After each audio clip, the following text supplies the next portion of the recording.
Hello guys! Ngayon, i-share ko sa inyo yung mga pwede sa Taiwan sa mga Pinoy dito nagtatrabaho. Okay guys, alam ko mga excited kayo kung ano to.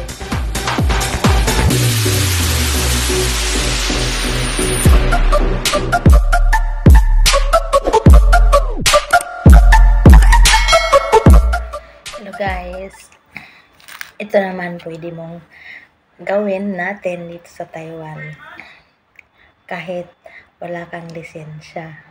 Pwede kang gumamit dito or pwede kang bumili dito at pwede mong dalhin sa Pilipinas kung gusto mo. Yung mga bike na rechargeable. Paano siyang yung motorbike ganun. Rechargeable siya. Okay lang na wala kang lisensya, hindi kayo nahuli. Kahit sino pwedeng gumamit, mga Pinoy. Maraming mga Pinoy dito guys na may mga ganun. Mahal yata yun, binibili nila. Yung pinsan ko may ganyan. Yung ipapakita kong picture sa motor ng pinsan ko yan. Tapos guys, ang hindi nyo pwedeng gawin, pag nakainom kayo, bawal yun. Magdadrive nga nakainom. Hinuhuli kayo. Kaya pag may mga ganun kayo, huwag kayong abuso ha. Pag may mga ganyan, magdadrive na hindi nakainom. Kasi mahuhuli talaga kayong pulis. Malaki ang penalty. Tapos guys, siyempre may mga helmet din kayo. Kailangan may helmet. Di pwedeng wala helmet. Kasi mahuhuli talaga rito. Habulin talaga. Talagang habulin ka na ng mga pulis. Ganun. Maraming nang nahuli na ganun.